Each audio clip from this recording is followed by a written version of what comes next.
হাজরা আলাইহিস সালাম কে নিয়ে পয়গম্বর ইব্রাহিম আলাইহিস সালাম চলতে লাগলেন।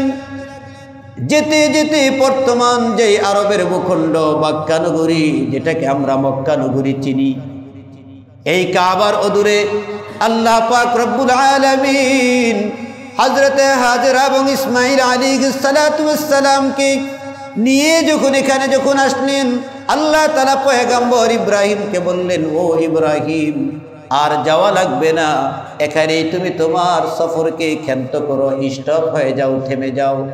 পয়গম্বর ইব্রাহিম এখানে তিনি থেমে গেলেন, অতঃপর তিনি এখানে থাকতে শুরু করলেন।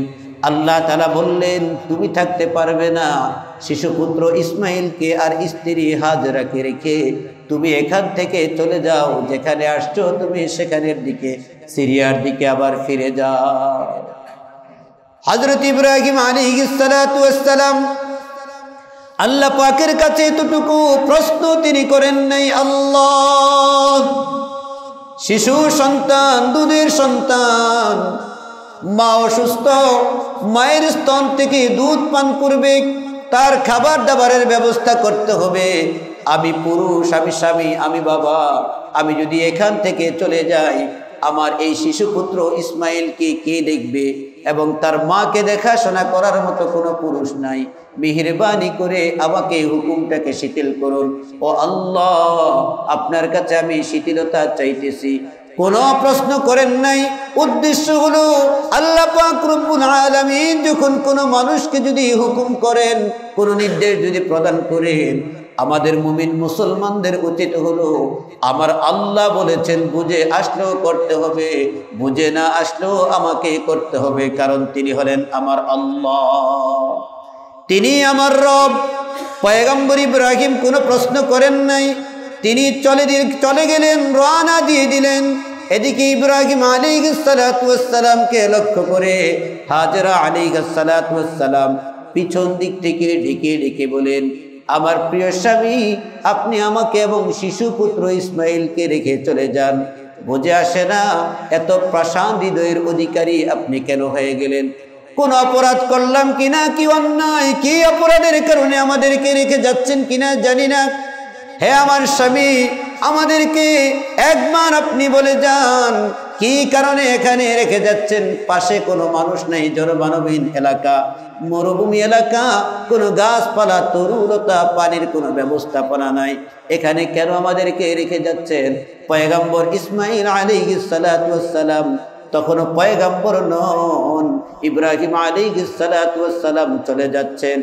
অনেক দূরে যাওয়ার পরে হযরতে হাজরা আলাইহিস সালাম তিনি বলতেছেন, হে আমার স্বামী, আপনি চলে যাচ্ছেন, আমার কোনো আফসোস নাই, তবে সর্বশেষ একটা বিষয় আপনার কাছ থেকে জানতে চাচ্ছি, আপনি যে আমাদেরকে এখানে রেখে যাচ্ছেন, আমাদেরকে এই বৃদ্ধ বয়সে যে আল্লাহ সন্তান দান করেছেন, ওই রবের হুকুম কি আছে কিনা? ওই রবের হুকুম যদি থাকে, আপনি স্বামী না থাকলেও আমার কোনো আফসোস নাই। জোরে বলেন সুবহানাল্লাহ। আমাদেরকে ওই রবের হুকুমে কি রেখে যাচ্ছেন? তিনি কি বলছেন কিনা এখানে রাখার জন্য? তখন ইতিহাস তো ইতিহাস, ইব্রাহিম আলাইহিস সালাম তখনও পিছনের ফিরে তাকান নাই। তখন তিনি আকাশের দিকে এভাবে আঙ্গুল ইশারা করলেন, তার মানে যে হ্যাঁ, আল্লাহর হুকুমে তোমাদেরকে রেখে যাচ্ছি, আমার কোনো ক্ষমতা নাই, এখানে তোমার এবং তোমার শিশুপুত্রের জন্য যা কিছু প্রয়োজন ব্যবস্থা কে করে দিবেন? জুড়ে বলেন, আল্লাহ ব্যবস্থা করবেন। মুমিন মুসলমান ইয়াকিন পয়দা করি, আমরা ঈমানকে মজবুত করি, আল্লাহর প্রতি আস্থা সৃষ্টি করি। এদিকে এসে পয়গম্বর ইব্রাহিম পাহাড়ের আড়াল হয়ে গেল, তখন তিনি আল্লাহর দরবারের মধ্যে হাত উঁচা করলেন, রব্বি ইন্নাহুন্না আযলালনা কাসীরাম মিনান নাস রব্বানা ইন্নী আসকানতু মিন যুররিয়্যাতি বিওয়াদিন গায়রি যী যারইন ইনদা বাইতিকাল মুহাররাম। আল্লাহ পাক রব্বুল আলামিনের কাছে তিনি হাত তুলে দোয়া করলেন, হে আমার প্রভু, ইন্নী আসকানতু মিন যুররিয়্যাতি, আমি আমার আহাল, আমার যুররিয়াত, আমার বংশ পরম্পরা আমার বিবি এবং সন্তানকে এমন জায়গার মধ্যে বাসস্থান করে দিলাম, রেখে আসলাম। বিওয়াদিন গায়রি যী যারইন ইনদা বাইতিকাল মুহাররম, সম্মানিত ঘরের পাশে। অর্থাৎ তিনি পয়গম্বর, তিনি হয়তোবা জানতেন, আল্লাহ পাক হয়তোবা তাকে জানিয়েছেন এখানে একটা সম্মানিত ঘর আল্লাহ পাকের কাবা সৃষ্টি হবে। তখন তিনি দোয়া করলেন, এই পাশেই আমি আমার শিশু পুত্র এবং স্ত্রীকে রেখে যাচ্ছি। বিওয়াদিন গায়রি যী যারইন ইনদা বাইতিকাল মুহাররম, অর্থাৎ হে আল্লাহ এখানে রেখে যাচ্ছি, আপনার হাওয়ালা করে রেখে গেলাম, তাদের যা কিছু প্রয়োজন। হে আল্লাহ, উদ্দেশ্য একটাই শুধুমাত্র, রব্বানা লিয়ুকিমুস সালাতা ফাজআল আফইদাতাম মিনান নাসি তাহওয়ি ইলাইহিম ওয়ারযুকহুম মিনাস সামারাতি লাআল্লাহুম ইয়াশকুরুন। হে আল্লাহ, মানুষ ছাড়া মানুষ বাঁচতে পারে না, একা একা জীবন যাপন করা সম্ভব হয় না। আমি তাদেরকে জনমানবহীন এলাকার মধ্যে রেখে আসলাম, আপনি তাদেরকে নামাজের জন্য কবুল করুন, দ্বীনের জন্য কবুল করুন, দ্বীন কায়েমের জন্য কবুল করুন, এবং তাদেরকে মানুষদের সাথে বসবাস করার জন্য এখানে লোক সমাগমের ব্যবস্থা করে দিন। আর তাদের জন্য রিজিক যা কিছু প্রয়োজন আমার আল্লাহ আপনি ব্যবস্থা করবেন, যাতে করে আপনার রিজিক খেয়ে তারা যেন বলতে পারে আলহামদুলিল্লাহ। জোরে বলেন সুবহানাল্লাহ। দোয়ার ঢং দেখেন, দোয়ার পদ্ধতি দেখেন। সন্তানকে হসপিটালের মধ্যে রেখে আসলাম, রেখে সন্তানের মুখের উপর পড়ে খুব হাউমাউ করে কান্নাকাটি করতেছি, না দরকার নাই। বিবিকে রেখে আসলাম, ওখানে খুব চিৎকার করতেছি, প্রয়োজন নাই। তাকে সেখানে যা কিছু প্রয়োজন ডাক্তার যা যা বলছে সব কিছু ব্যবস্থা করেন। করার পরে হসপিটালের মধ্যে প্রত্যেকটা হসপিটালে নামাজের একটা স্থান আছে, আপনি ওখানে চলে যান, ওখানে গিয়ে 2 রাকাত নামাজ পড়েন। যদি নামাজ পড়ার পরিবেশ না পান, মানসিকতা এমন যদি প্রস্তুত করতে না পারি, তাহলে আমি অন্তত পক্ষে সেজদার মধ্যে যাই, আল্লাহর দরবারে সেজদায় লুটে পড়ে বলি, আল্লাহ আমার পক্ষে যা যা প্রয়োজন ছিল সব কিছু ব্যবস্থা করেছি। তোমার নবী পয়গম্বর ইব্রাহিম সন্তানদেরকে এভাবে রেখে এসে যেই দোয়া করেছিল, আমিও কেমন জানি জনশূন্য জায়গার মধ্যে, তার রক্তের সম্পর্কের কেউ নেই, আমি বাবাও নাই, আমি স্বামীও নাই, আমি সন্তানও সেখানে নাই, চলে আসলাম। আল্লাহ এই চিকিৎসার মধ্যে তুমি বরকত দাও, যদি তোমার দ্বীন তার দ্বারা কায়েম হয়, নামাজ প্রতিষ্ঠিত হবে, দ্বীন জিন্দা হবে, তার মানে সন্তান তোমার কাছে চাইতেছি তোমার দ্বীনের উন্নতির জন্য, দ্বীনের খিদমতের জন্য, দুনিয়ার জন্য নয়। এভাবে আল্লাহর দরবারে দোয়া। অতঃপর মানুষদেরকে বলা, আল্লাহকে বলা যে আল্লাহ এখানকার ডাক্তারদের হাতের মধ্যে তুমি বরকত দিয়ে দাও, তাদের মেধার মধ্যে বুদ্ধি দিয়ে দাও, তাদের ঔষধের মধ্যে তোমার হুকুম জারি করে দাও। এভাবে কি আমরা দোয়া করি বলেন? নামাজেই ভুলে যাই, তখন নামাজের কথাই আমাদের মনে থাকে না, আর দোয়া তো অনেক পরের বিষয়। ইব্রাহিম আলাইহিস সালাম যখন তিনি দোয়া করলেন, তখন আল্লাহ তাআলা তার দোয়াকে কবুল করেছেন। এখন বর্তমান মক্কা নগরীর মধ্যে, গোটা আরব নগরীর মধ্যে কোনো মৌসুমি বেমৌসুমি কোনো ফল মূল মানুষের যা কিছু প্রয়োজন হয়, কখনো কি কোনো কিছু নাই এমন জিনিসটা কেউ পেয়েছেন? আমরা কেউ কখনো সেখানে গেলে কোনো জিনিসের অভাব হয়তো 2 টাকা কম আর বেশি হয়, কিন্তু কোনো জিনিস নাই বলতে নাই, এমন কোনো জিনিস নাই যে সেখানে পাওয়া যায় না। সেটা হলো আমার পিতা, আপনার পিতা, মুসলিম জাতির পিতা পয়গম্বর ইব্রাহিম আলাইহিস সালাতু ওয়াস সালামের দোয়ার ফসল কবুল করেছেন কে? জোরে বলেন আল্লাহ। এভাবে হযরত পয়গম্বর ইব্রাহিম কিছুদিন পরে, লম্বা ইতিহাস, শিশুপুত্র ইসমাইল বড় হয়ে গেলেন। সেখানে কিছুদিন যাওয়ার পরে তার পানির প্রয়োজন, বিবি হাজেরা পানি খোঁজার জন্য ছুটাছুটি করলেন। হঠাৎ করে আল্লাহ তাআলা তার পায়ের নিচ থেকে এমন একটা ঝর্ণার ব্যবস্থা করে দিলেন, তিনি দেখতেছেন হঠাৎ করে পানি চতুর্দিকে কেমন যেন চিকচিক আলো ছড়াইতেছে। তখন তিনি দৌড়ে এসে তাড়াতাড়ি চতুর্দিকে তিনি এভাবে বাঁধ দিলেন। এটাই বর্তমানে জমজম হিসেবে আমাদের কাছে বিবেচিত। তার থেকে এটা সরাসরি আল্লাহর পক্ষ থেকে। এজন্য জমজমের পানি, জমজম কিন্তু মানুষের অনেক রোগের শেফা। আমি নিজেও দেখেছি। আমি যখন গেলাম চোখের মধ্যে একটু প্রবলেম ফিল করছিলাম আমি, তখন আমি সেখানে আগে থেকে জানি, সেখানে গিয়েই তো আগে আমরা ওমরা করলাম। ওখানে গিয়ে যখন নাকি ওযু করলাম, যখন নাকি পানি পান করলাম, হঠাৎ তারপরে দেখি আমার চোখ স্বাভাবিক আগের মতোই আছে, কোনো সমস্যা অনুভব হচ্ছিল। তো এই বিষয়গুলো কিন্তু যারা সেখানে যায় তারা উপলব্ধি করে, এটা হলো আল্লাহ তাআলা তার বিশেষ বান্দা ইসমাইল নবীর, ইব্রাহিম নবীর খেদমতে আল্লাহ তাআলা আজও পর্যন্ত তাদের বরকতে আমাদেরকে দিয়ে রেখেছেন। কিন্তু আমরা তো এগুলো ব্যবহার করতেছি, কিন্তু কদর বুঝি না। এগুলো যেই রব আমাদেরকে দান করলেন তার সাথে সুসম্পর্ক কায়েম করা, এটাও আমরা বুঝি না। এই যে হাজেরা আলাইহিস সালাতু ওয়াস সালাম ছুটাছুটি করেছেন সাফা মারওয়া পাহাড়ের মধ্যে, আল্লাহ পাকের কাছে এত বেশি পছন্দ হয়েছে, মানুষ ওখানে গিয়ে এখন ছবি তোলা পছন্দ করে। আপনি ছবি তুললে কয়দিন আপনার মোবাইলে এটা রাখবেন? কতদিন মোবাইলের মধ্যে, অ্যালবামের মধ্যে রাখবেন? আপনি মরে গেলে তো এটা অ্যালবামের জায়গাতে পরেই থাকবে, কি লাভটা এটার মধ্যে তুলে? ওখানে গিয়ে আপনি একটু ফিল করেন। একজন মহিলা, এখন তো পাহাড়ের চিহ্নটা শুধুমাত্র আছে, বাট উঁচা কিছু তো নাই, একটু ঢালু আর নিচু, এতটুকুই পার্থক্য। কিন্তু আপনি ফিল করেন একজন এই অবলা নারী যে সদ্যমাত্র নবজাতক সন্তান ভূমিষ্ঠ হয়েছে, প্রসব করেছে, এমন নারী কিভাবে পাহাড়ের উপর থেকে নিচে নামে, আবার আরেক পাহাড়ের উপরে যায়, আবার সেখান থেকে নামে, আবার আরেক পাহাড়ের উপরে যায়। আল্লাহ পাকের কাছে এত বেশি পছন্দ হয়েছে, হাজী সাহেবরা বললে তার হজ, তার লক্ষ লক্ষ টাকার ইবাদত আল্লাহর দরবারে কবুল হবে না। জোরে বলেন সুবহানাল্লাহ। কিছুদিন পরে আল্লাহ তাআলা ইব্রাহিম নবীকেও মিলাই দিলেন, আবার স্বপ্নে বললেন তুমি তোমার প্রিয় বৎসকে কুরবানি করো। তখন তিনি অনেক কিছুই করলেন, দান করলেন, ওট কুরবানি করলেন, একটার জায়গা 10টা করলেন, 10টার জায়গা 20টা, এভাবে করতে করতে করতে তো অনেক করলেন। তখন দেখতেছেন যে না, বারবার একই স্বপ্ন দেখতেছেন।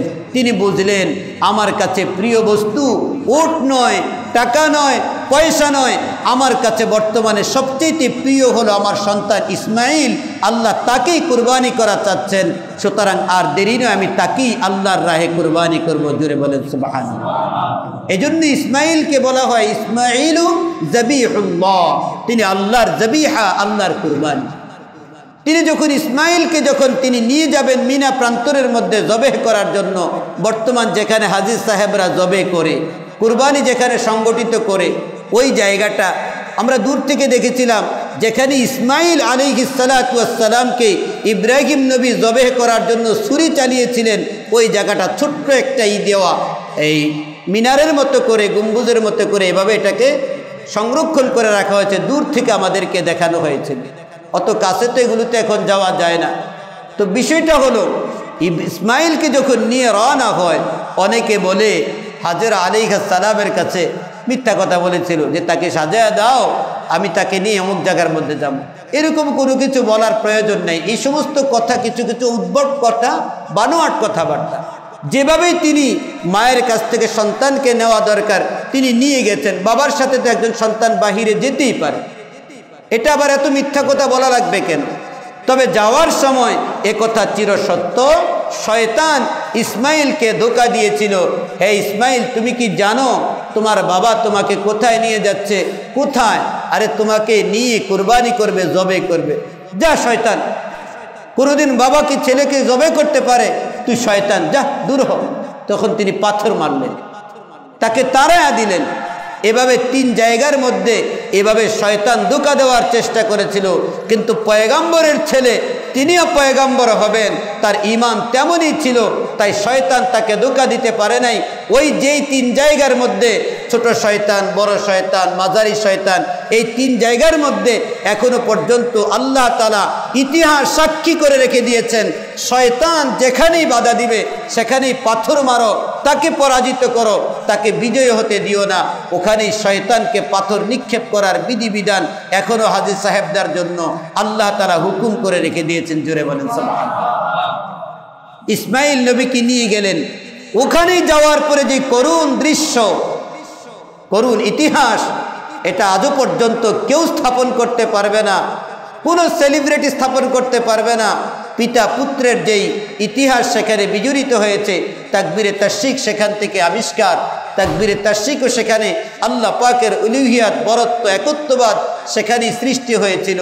তখন ইসমাইল আলাইহিস সালাতু ওয়াস সালামকে ওখানে গিয়ে ইব্রাহিম নবী বললেন, হে আমার প্রিয় সন্তান, আমি তো তোমাকে এনেছি, আমি এরকম এরকম স্বপ্নে দেখছি, ফানজুর মাজা তারা, তুমি বলো এখানে তোমার রায় কি। তার মানে হলো আমরা বাবারা যারা আছি, সংসারে কোনো কাজ করলে যদি বড় ছেলে থাকে, উপযুক্ত সন্তান থাকে, কোনো একটা বিষয় থাকলে তার সাথে পরামর্শ করা, এটা কিন্তু খারাপ না, এটা ভালো দিক। কারণ কোনো একটা বিষয় নিয়ে আমি একটা পরামর্শ করলে, আল্লাহ না করুক কাজটা অসম্পূর্ণ থাকতে আমি মারা গেলাম, তাহলে এটার দায় দায়িত্ব আমার বড় ছেলের উপরে আসবে, আমার সন্তানদের উপরে আসবে। তাই এখন আমি যদি আমার সন্তানকে জানায়া বইলা যদি কাজটা করি, তাহলে কোনো ক্রাইসিস, কোনো স্ট্রাগল হলে আমার সন্তান এটাকে দেখভাল করবে, পুরা করতে পারে। কিন্তু আমরা অনেক ক্ষেত্রে কিন্তু এই জায়গাটার মধ্যে যে ছেলে, এখন তো তুমি ছেলে, আমি তো বাবা আছি, তোমার এত কিছু জানার প্রয়োজন নাই। দেখুন ইসমাইলের সাথে নবী ইব্রাহিম আলাইহিস সালাতু ওয়াস সালাম পরামর্শ করলেন। ইসমাইল আলাইহিস সালাম যদিও তাদের ব্যক্তিগত বিষয় ছিল, কিন্তু পরামর্শের হুকুম আল্লাহ তাআলা এখানেও করেছেন। এটার মধ্যে বরকত। ইসমাইল নবী বললেন, হে আমার বাবা, আপনি আপনার হুকুমকে, আপনার স্বপ্নকে বাস্তবায়ন করুন।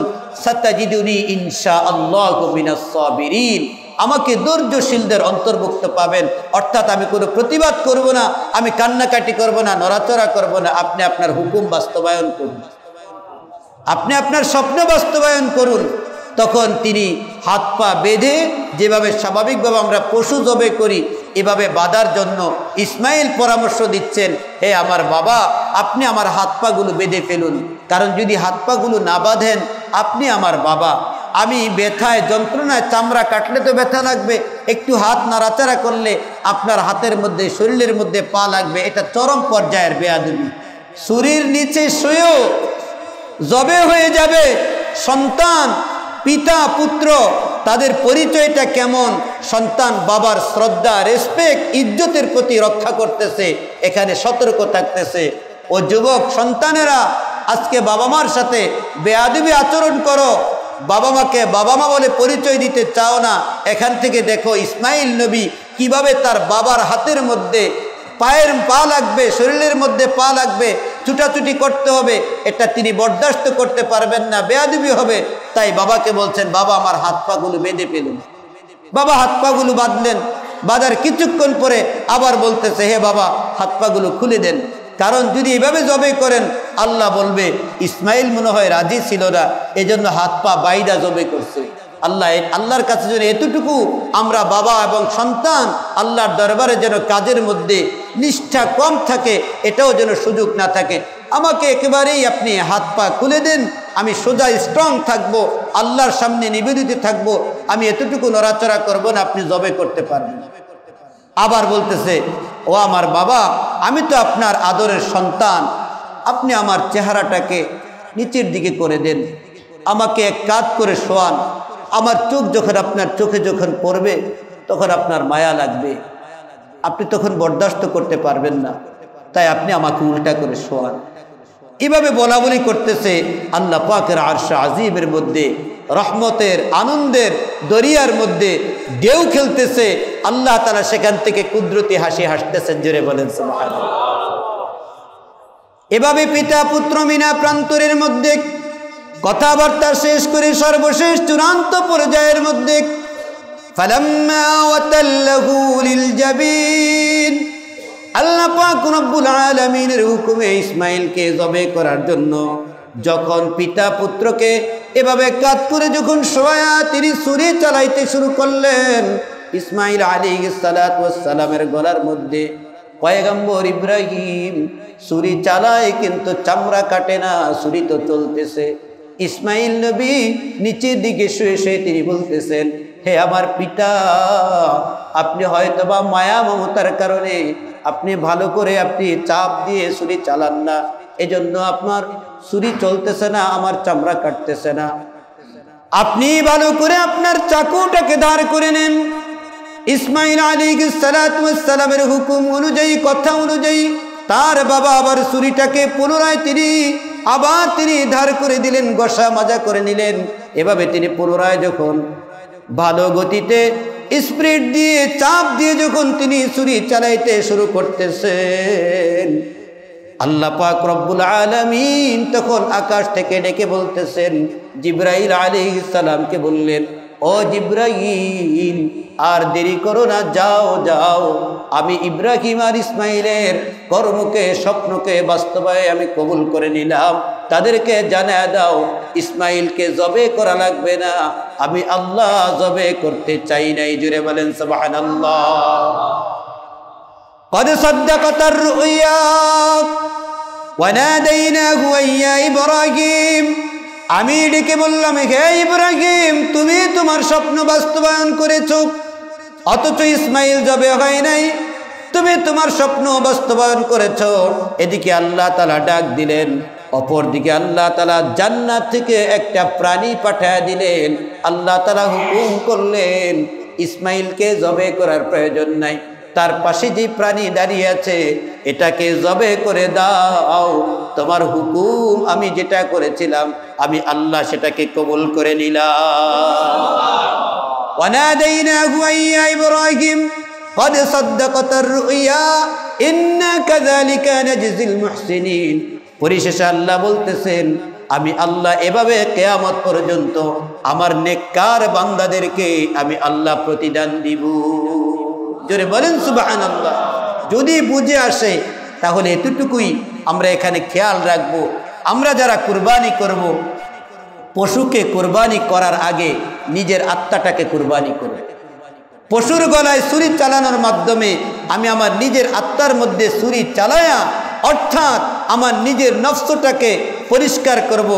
এক নাম্বার, যেই ধরনের পশু দিয়ে জবে করি, কুরবানি করি, নিয়ত করব কুরবানি কার জন্য করব? আল্লাহর জন্য করব। আপনার ওই পশুর রক্ত জমিনের মধ্যে পড়ার আগে আগে আল্লাহ তাআলা আপনাদের সবার গুনাহ, কুরবানি দাতাদের গুনাহ আল্লাহ তাআলা সাথে সাথে ক্ষমা করে দিবেন সুবহানাল্লাহ। আর যদি নিয়ত থাকে শুধু গোশত খাওয়া, আর শুধু নিয়ত থাকে মানুষদেরকে দেখানো, তাহলে কুরবানি তো কবুল হবেই না। লা ইয়ানালুল্লাহু লুহুমুহা ওয়ালা দিমাউহা ওয়ালাকিন ইয়ানালুহুত তাকওয়া। কিছুই হবে না, মাঝখান থেকে আমোদ প্রমোদ হবে, টাকা খরচ করা হবে। এ ব্যাপারে আগামী জুমায় কথাবার্তা হবে। বাজারে গিয়ে কত মন গোশত, ফিতা দিয়ে মাপ দেওয়া, এভাবে গরু ক্রয় করা একেবারেই সম্পূর্ণ ভিত্তিহীন। এগুলো কুরবানির সাথে যায় না, বরং কুরবানি নষ্ট হওয়ার একটা মাধ্যম হয়ে যায়। এজন্য আমরা ইসমাইল এবং ইব্রাহিমের এই ঘটনা থেকে শিক্ষা নিব, কুরবানি হয় আত্মত্যাগ আল্লাহর জন্য, যেমনটা পয়গম্বর ইসমাইল আলাইহিস সালাতু ওয়াস সালাম এবং পয়গম্বর ইব্রাহিম আলাইহিস সালাতু ওয়াস সালাম করেছেন। আল্লাহ তাআলা আমাদের সকলকে এখান থেকে আত্মত্যাগের শিক্ষা গ্রহণ করার তৌফিক ওয়ানহার।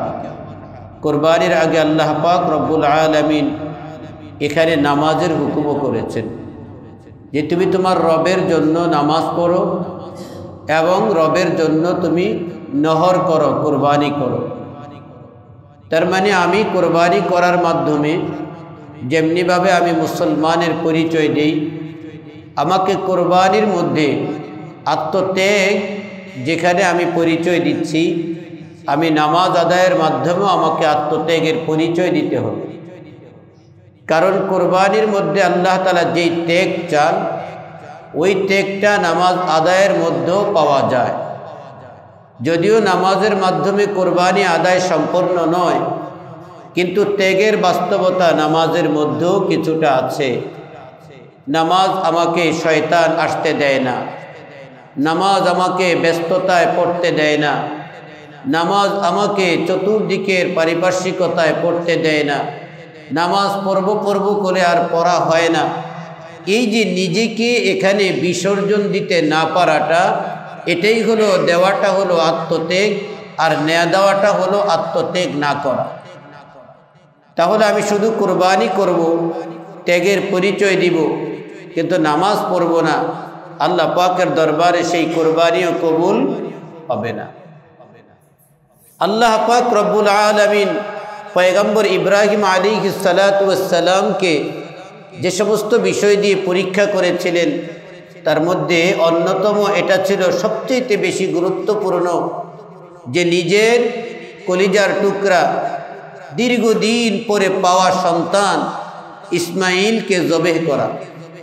একজন বাবার পক্ষে, একজন মায়ের পক্ষে, আরে সন্তান তো জবেহ করা দূরের কথা, যদি সন্তানের কোনো শরীরের মধ্যে কোনো অস্ত্রোপচার করার প্রয়োজনও যদি হয়, এটা অনেক ক্ষেত্রে অনেক বাবা এবং মায়েদের পক্ষে সম্ভব হয় না যে তাদের চোখের সামনে তাদের সন্তানকে এভাবে অস্ত্রোপচার করা হয়। এটা হলো মা বাবা সন্তানের সাথে তার হৃদ্যতা, তার মায়া মমতা, তার রক্তের সম্পর্ক, তার হৃদয়ের সম্পর্ক, তার ব্লাডের সম্পর্ক, এই সম্পর্কের দাবি কোনোদিন সন্তান পিতার সামনে ক্ষতিগ্রস্ত হওয়া, সন্তানের হাতে পিতা ক্ষতিগ্রস্ত হওয়া, পিতার হাতে সন্তান ক্ষতিগ্রস্ত হওয়া, আঘাতপ্রাপ্ত হওয়া, এটা বাবা মা সহ্য করতে পারে না। আর সেখানে আল্লাহ তাআলা বললেন, হে ইব্রাহিম, তুমি তোমার প্রিয় সন্তানকে, প্রিয় বস্তুকে তুমি জবেহ করো। ইন্নী আযবাহুকা ফানজুর মাযা তারা। ইব্রাহিম, তুমি তোমার প্রিয় বস্তুকে আমার রাহে কোরবানি করো। পয়গম্বর ইব্রাহিম আলাইহিস সালাতু ওয়াস সালাম তার সম্প্রদায়ের মানুষের কাছ থেকে তার পরিবারের লোকদেরকে যখন এক আল্লাহর দাওয়াত দিলেন, রব অন্য কেউ নয়, রব্বুকুম ওয়া রব্বুস সামাওয়াতি ওয়াল আরদিল্লাযী ফাতারাহুন্না ওয়া আনা আলা যালিকুম মিনাশ শাহিদিন। তোমাদের রব এবং আসমান জমিনের রব হলেন তিনি, যিনি এই সব কিছুকে ভূমণ্ডল নবমণ্ডল আমাকে তোমাকে যিনি সৃষ্টি করেছেন, তিনি হলেন আমাদের রব। কথা বলেন ঠিক কিনা? আমাদের রব তো অন্য কেউ হতে পারে না। রব তো তাদের অনুসারীদের হাতে বানানো হয় না, রব তো অনুসারীদেরকে বানায়। খালেক তো তিনি, যিনি সৃষ্টি করেন, আর যিনি সৃষ্টি করেন তাকে তো অন্য কেউ সৃষ্টি করতে পারে না। তিনি তো থাকবেন একক অদ্বিতীয়, তার এই সিফাত আর গুণ আমার আল্লাহ ব্যতীত অন্য কারো সাথে এটা মানায় না, মিলে না, পাওয়া যায় না। একমাত্র আল্লাহই এমন যে তার কোনো লয় নাই, ক্ষয় নাই, দ্বিতীয় কেউ তার সাথে আর সমকক্ষতা স্থাপন করা সম্ভব নয়। হযরত ইব্রাহিম আলাইহিস সালাতু ওয়াস সালামকে যখন সমাজের লোকেরা বিভিন্নভাবে যখন চাপ দিলেন, ষড়যন্ত্র করা শুরু করলেন, তিনি তার রবের দিকে, তার আল্লাহর দিকে, কারণ আল্লাহর জমিন তো প্রশস্ত, আল্লাহর জমিন তো একটা এলাকার মধ্যেই সীমাবদ্ধ না, তবু আল্লাহ তাআলাকে আল্লাহ বলে মানতে হবে। প্রয়োজনে তুমি তোমার এই সমাজ ত্যাগ করে অন্য এলাকার মধ্যে গিয়ে তুমি দ্বীনের দাওয়াত দাও, দ্বীন মানো, তবু তোমাকে দ্বীন মেনে চলতে হবে। ইব্রাহিম আলাইহিস সালাতু ওয়াস সালাম তাই করলেন। ক্বালা ইন্নী যাহিবুন ইলা রাব্বি সায়াহদিন। আমি রওনা হয়ে গেলাম আমার রবের দিকে। ইন্নী যাহিবুন ইলা রাব্বি সায়াহদিন। তিনি আমার জন্য রাস্তা একটা নয়, হাজারো রাস্তা খুলে দেওয়ার ওয়াদা আল্লাহ তাআলা করেছেন। ওয়াল্লাযীনা জাহাদু ফীনা লানাহদিয়ান্নাহুম সুবুলানা। যারা আমার পথে চলতে চায় আমি তাদের জন্য একটা নয়, যতগুলো রাস্তা তার প্রয়োজন, যতগুলো রাস্তা তার প্রয়োজন, অতগুলো পথ আমি তার জন্য উন্মুক্ত করে দিব, খুলে দিব, কারণ সে আমার পথে চলতে চায়, আমার সাথে থাকতে চায়। জোরে বলেন সুবহানাল্লাহ। ইব্রাহিম আলাইহিস সালাতু ওয়াস সালাম যখন বের হয়ে চলে গেলেন, সমাজ থেকে তিনি বিচ্ছিন্ন হয়ে গেলেন, এলাকায় এলাকায় তিনি ঘুরতেছেন। হযরত ইব্রাহিম আলাইহিস সালাতু ওয়াস সালাম তিনি যেতে যেতে তিনি তার বিবিকে সাথে নিয়ে, তার বিবি সারা, কিতাবের মধ্যে পাওয়া যায়, ইতিহাসের মধ্যে পাওয়া যায়, হযরত সারা আলাইহিস সালাতু ওয়াস সালাম তিনি অত্যন্ত সুন্দরী ছিলেন। যেমন তার রূপ লাবণ্য ছিল, এমন তিনি আল্লাহ পাকের সাথে তার বিশেষ সম্পর্ক ছিল। নবীর স্ত্রী, পয়গম্বরের স্ত্রী সাধারণ মানুষ নয়, সাধারণ মানুষ নয়। তিনি পয়গম্বর যেমন, তার স্ত্রীও তেমন। ব্যতিক্রম যদিও নাকি কওমে লূতের মধ্যে পয়গম্বর লূত আলাইহিস সালাতু ওয়াস সালামের একজন স্ত্রী ব্যতিক্রম ছিলেন, কিন্তু এটা আল্লাহ পাক রব্বুল আলামিন মাঝে মধ্যে কুদরত দেখায়া রাখেন। কিন্তু স্বাভাবিকভাবে স্বামী যদি ভালো হয় স্ত্রী ভালো হবে, স্ত্রী যদি ভালো হয় স্বামীও ভালো হবে। স্বামীর ভুল ভ্রান্তি স্ত্রীর মাধ্যমে সংশোধন হবে, স্ত্রীর ভুলগুলো স্বামীর মাধ্যমে সংশোধন হবে। স্বামী নামাজ পড়বে, স্ত্রীকে নামাজের দাওয়াত দিবে, স্ত্রী নামাজ পড়বে, স্বামীকেও নামাজের দাওয়াত দিবে। স্বামী আর স্ত্রী উভয়ের সম্পর্ক এমনটা হবে।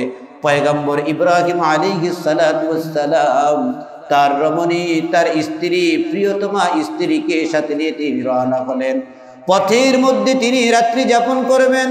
রাত হয়ে গেল, চলতে চলতে তিনি একটা এলাকার মধ্যে গিয়ে তিনি রাত্রি যাপন করবেন। ওই এলাকার বাদশাহ ছিলেন জালেম, চরিত্র নষ্ট ছিল তার। তিনি ওই এলাকার মধ্যে সবচাইতে বেশি সুন্দরী কোনো নতুন কোনো ভিনদেশী নারী যদি এলাকার মধ্যে আসে, বাদশার নিয়ম হলো তার সাথে তার ঘরের মধ্যে খাস কামরার মধ্যে রাত্রি যাপন করতে হবে, ব্যতিক্রম কিছু করা যায় না। ওই নিয়ম অনুযায়ী তার সভাসদ বৃন্দদেরকে, চাকর বাকরদেরকে হুকুম করা হলো, এলাকার মধ্যে এমন একজন অন্য এলাকা থেকে সুন্দরী রমণী এসেছে, তাকে আমার দরবারে হাজির করো। এদিকে ইব্রাহিম আলাইহিস সালাতু ওয়াস সালাম, এখানেও তাকে বলা হয় যে ইব্রাহিম নবী মিথ্যা কথা বলেছেন।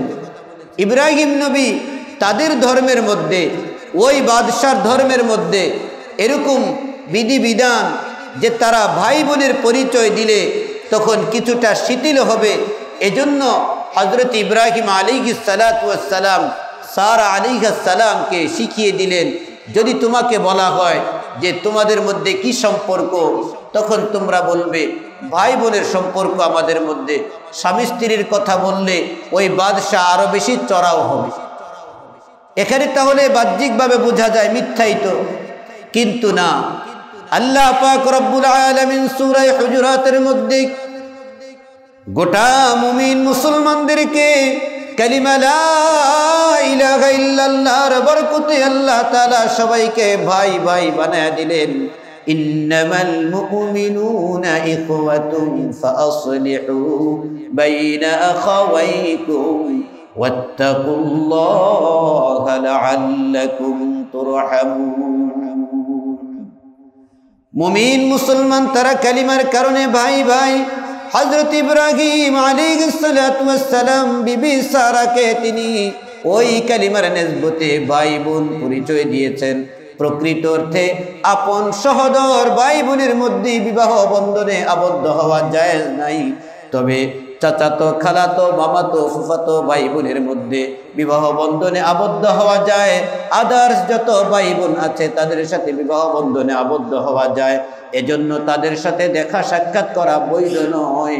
সহোদর ভাই বোনের সাথে দেখা সাক্ষাৎ করা যেমন আল্লাহ তাআলা হালাল করেছেন, বৈধ রেখেছেন, অন্য ভাই বোনদের সাথে দেখা সাক্ষাৎ করা আল্লাহ তাআলা হারাম করে দিয়েছেন। কথা বলেন ঠিক কিনা? সহোদর ভাই বোন ব্যতীত একই মায়ের পেটের ভাই বোন, সহোদর ভাই বোন, দুধ ভাই বোন, এই শ্রেণীর ভাই বোন ছাড়া সমস্ত ভাই বোন তারা মুখে মুখে ভাই বোন থাকলেও তাদের সাথে পর্দা করা ফরজ, তাদের সাথে দেখা সাক্ষাৎ করা এটা হারাম, অবৈধ, জিনার গুনাহ হবে, চোখের জিনার গুনাহ হয়। আমরা তো খালাতো মামাতো ভাই বোন তো কাজিন মনে করি, তো ছেলে মেয়ে একবারে অবাধে তারা চলাফেরা করে, এটাকে ডন্ট মাইন্ড কোনো কিছুই মনে করি না। আর ধর্মীয় ভাই বোন তো আরো আপন হয়ে যায়। তুমি আমার ধর্মের বোন, তুমি আমার ধর্মের ভাই, ধর্মের মা ডাকে। ধর্মের আবার মা কেমন? ধর্মের মায়ের সাথে পরবর্তীতে আবার ভিন্ন রকমের সম্পর্ক হয়ে যায়। এটা তো আবার মায়ের সাথে এমন আচরণ হয় কিভাবে? ভিন্ন জিনিস। আল্লাহ পাক রব্বুল আলামিন ইব্রাহিম নবী যেভাবে শিখিয়ে দিলেন সারা আলাইহিস সালাতু ওয়াস সালাম তাই করলেন। কিন্তু তারপরও জালেম বাদশাহ তিনি তার মনোবাঞ্ছা পুরা করার জন্য বিবি সারার দিকে যখন অগ্রগামী হলেন, তখন ইতিহাসের মধ্যে কথা পাওয়া যায়, যখন তিনি সামনের দিকে আসেন, তিনি তো আল্লাহ পাকের একজন বিশেষ শ্রেণীর বান্দী ছিলেন, আল্লাহ পাকের বিশেষ একজন সম্পর্কের মানুষ ছিলেন। তাই তার গোটা দেহটা একেবারে পাথরের মতো শক্ত হয়ে যেত, ওই বাদশাহ নড়াচড়া করা তার পক্ষে সম্ভব ছিল না। সুবহানাল্লাহ।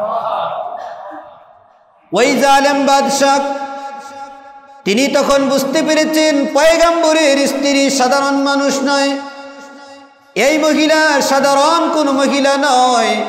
তিনি তখন তার কাছে বললেন, তুমি আল্লাহর কাছে, তোমার রবের কাছে আমার জন্য দোয়া করো। আমি তোমার সাথে যেই উদ্দেশ্যে অগ্রগামী হতে চাই, আমি আর কোনোদিন এমনটা করব না। ওই ইব্রাহিম আলাইহিস সালামের স্ত্রী আল্লাহর দরবারে দোয়া করার সাথে সাথে বাদশাহ পূর্বের ন্যায় ভালো হয়ে যেতেন। এভাবে কয়েকবার করার পরে তিনি বুঝতে পেরেছেন আল্লাহ পাক রব্বুল আলামিন ইব্রাহিম আলাইহিস সালামের স্ত্রীকে এই জালেমের জুলুম থেকে হেফাজত করেছেন। তিনি সাথে সাথে পুরস্কার হিসেবে হযরতে হাজরা আলাইহিস সালাতু ওয়াস সালামকে দিলেন, নাও আমি তোমার প্রতি খুশি হলাম, তুমি দুনিয়ার কোনো সাধারণ নারী নাও, তুমি আল্লাহ পাকের বিশেষ একজন নারী, তুমি স্বর্গীয় নারী, নাও তোমার খেদমতের জন্য আমি আমার দাসী, আমার পক্ষ থেকে এই বান্দিটা তোমাকে গিফট করলাম। হযরতে সারা আলাইহিস সালাতু ওয়াস সালাম তিনি চিন্তা করলেন, আমাদের তো কোনো সন্তান নাই, আমাদের কোনো উত্তরাধিকার নাই, আমাদের দেখভাল করবে, আমরা চোখের শীতলতা অবলম্বন করব, আমাদের জন্য দোয়া করবে, আমাদের দ্বীনি দায়িত্বগুলো পালন করবে, এমন কোনো উত্তরাধিকার আমাদের যেহেতু নাই, আমি আমার এই বান্দিটা আমি আমার স্বামী ইব্রাহিমকে দান করে দিব। আল্লাহ তাআলা যেন তার মাধ্যমে আমাদের পরিবারের মধ্যে সন্তান দান করেন। জোরে বলেন সুবহানাল্লাহ। স্ত্রী, এখানে যার স্ত্রী নাই, দ্বিতীয় বিবাহ অর্থাৎ পরের বিবাহ, স্ত্রীদেরকে এখান থেকে দলিল নিয়ে আমরা বলবো ইব্রাহিম নবী যে 2 বিয়ে করেছেন, তার 2 জন স্ত্রী ছিল। ও বিবি, তুমি এত মনে কষ্ট পাও কেন? আমি তো ইব্রাহিম নবীর মতো স্বামী হতে পারি নাই, আমি কিন্তু ইব্রাহিম নবীর মতো স্বামী হতে পারি নাই, যার কারণে আমার বিবি আমার জন্য আরেকজন স্ত্রীর সাজেস্ট করবে, তিনি একজন স্ত্রীর ব্যবস্থাপনা করবে। আমরা কিন্তু এমন স্বামী বিবিদের কাছে হতে পারি নাই। কথা বলেন ঠিক কিনা? তো শুধু নিজেদের লাভের জন্য স্ত্রীদেরকে হুকুম করব, আর নিজের যে সমস্ত দায়িত্ব আছে এগুলোর ক্ষেত্রে এড়ায়া চলবো, এটা কিন্তু ঠিক না। ইসলামী শরীয়তে 2 বিবাহ বৈধ, কিন্তু 2 বিবাহের যোগ্যতা, 2 বিবাহের যেই দায়িত্ব এগুলো আমার মধ্যে আছে কিনা এটাকেও আগে যাচাই বাছাই করতে হবে। শুধু মাসআলা ফতোয়া দিয়ে দিলেই চলবে না। একজন নারীর হকে আমরা আদায় করি না। এখন অধিকাংশ 2 বিবাহ করে উদ্দেশ্য হলো এক স্ত্রীর সাথে রাগ করে ঝগড়া করে আরেক স্ত্রীর সাথে রাত্রি যাপন করার সুযোগ তালাশ করার জন্য। কথা বলেন ঠিক কিনা? ম্যাক্সিমাম এমন হয়, এটা উচিত নয়। সাহাবায়ে কেরাম, এই যে নবী রাসূল পয়গম্বর, তাদের সাথে শুধু খালি নিজের প্রয়োজন যেখানে আছে সেখানে নিজের জিন্দেগি মিল করলে কিন্তু চলবে না। আমার এখানে প্রয়োজনের সাথে মিলে যায় তাই নবীর সাথে মিলিয়ে দিব, এমনটা সম্ভব না। আমার হায়াতের গোটা জিন্দেগিটার সাথে নবীদের সাথে মিলাই, সাহাবীদের সাথে মিলাই। হযরতে হাজরা আলাইহিস সালাতু ওয়াস সালামকে বিবি সারা বললেন, ইব্রাহিম নবীকে লক্ষ্য করে বললেন, হে আমার প্রাণের স্বামী, আপনি এই বান্দিকে আপনি আপনার জন্য হালাল বানায় নেন, আপনি তাকে বিবাহিত স্ত্রী বানিয়ে নেন, যাতে করে আল্লাহ তাআলা আমাদের সংসারের মধ্যে, আমাদের ঔরসের মধ্যে কোনো প্রজন্ম দান করেন, কোনো সন্তান দান করেন।